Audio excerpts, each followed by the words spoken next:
Sebelum kita masuk lebih detail terkait dengan industri di bidang investasi baterai kendaraan listrik, ini memang adalah bagian yang tidak bisa kita pisahkan dari arahan Bapak Presiden terkait dengan hilirisasi, Mbak Anneke. Jadi sebetulnya kan investasi di bidang baterai kendaraan listrik ini bisa terjadi karena awalnya pemerintah menetapkan adanya larangan ekspor nikel. Artinya ini adalah hilirisasi dari mineral khususnya nikel. Upaya ini dilakukan sejak 2019 dan memang sudah mulai diberlakukan larangan ekspornya di tahun 2020 dan sekarang kita sebagai bangsa Indonesia menurut kami patut berbangga dengan pencapaian yang sudah sama-sama kita ada dan kita alami di titik ini.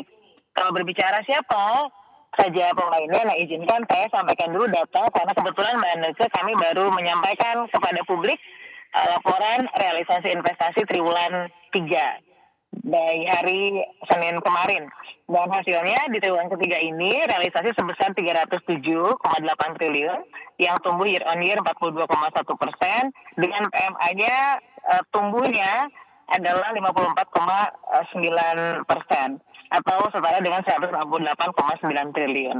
Kalau kita melihat sektor apakah yang mendominasi, nomor satunya adalah industri logam dasar barang logam bukan mesin dan peralatan, kemudian keduanya adalah transportasi gudang telekomunikasi, tiganya perumahan, kawasan industri, keempatnya adalah pertambangan, limanya baru listrik, gas, air. Kalau kita lihat komposisinya, maka nomor 1 dan 4 ini menunjukkan adanya hilirisasi.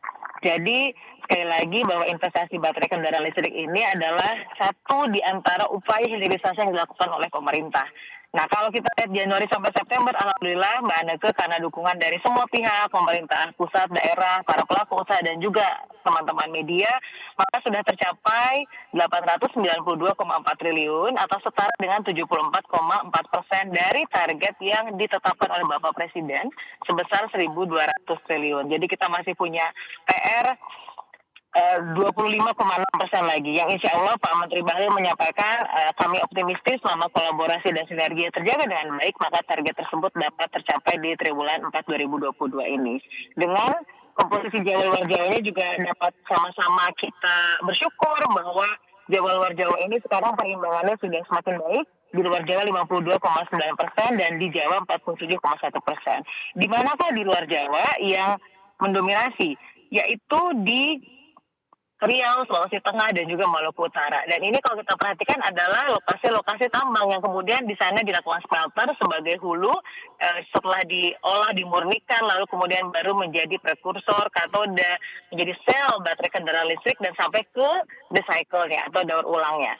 Nah ini adalah yang didorong oleh pemerintah dan tentunya membuat kita juga harus melihat ini sebagai bentuk kesetaraan kepada para investor asing atau FDI karena memang untuk investor baterai kendaraan listrik Mbak kita tidak bisa mengatakan mana yang paling dominan karena prinsipnya pemerintah tidak memberikan karpet merah kepada salah satu negara tetapi pemerintah memberikan karpet merah kepada investor dari negara manapun. Ini dapat ditunjukkan dengan data bahwa investasi dari Korea Selatan misalnya yaitu LG yang bekerja sama dengan konsorsium BUMN itu sebesar 9,8 miliar US dollar yang sekarang sedang dibangun konstruksi untuk 10 gigawatt pertama di Karawang, di Jawa Barat, dan kemudian sudah juga implementasi tahap keduanya dilakukan untuk prekursor dan katodanya di kawasan industri terpadu Batang, Jawa Tengah. Yang berikut dari negara lain dari Tiongkok, ada CATL dengan 5,2 miliar US dollar, kemudian juga ada dari Inggris, British Post 2 miliar US dollar, lalu Foxconn dari Taiwan dengan 8 miliar US dollar dan juga dari Eropa lainnya yaitu dari Jerman, BASF dan VW. Baik. Dan saat ini kami juga sedang berada di Inggris, diantaranya untuk investment forum ini yang bekerjasama dengan KBRI, fokus juga kepada investasi baterai listrik dan hilirisasi, termasuk ada rencana diskusi dengan salah satu perusahaan untuk melihat bagaimana pabrik baterai kendaraan listriknya di Inggris ini. Begitu Mbak Anneke. Baik, dalam perjalanan dinas ke Inggris ini apakah ada kesepakatan terkait dengan industri kendaraan listrik di Indonesia? Sebagai tim yang patuh kepada apa yang diarahkan oleh pimpinan. Pak Menteri Bahlil selalu menyampaikan bahwa kami di Kementerian Investasi, Mbak, kalau masih komitmen biasanya belum kami sampaikan. Jadi mohon izin rekan-rekan media dan juga publik juga bisa memahami bahwa yang kami sampaikan kepada masyarakat adalah apa yang sudah menjadi MOU dan menuju ke arah kontrak.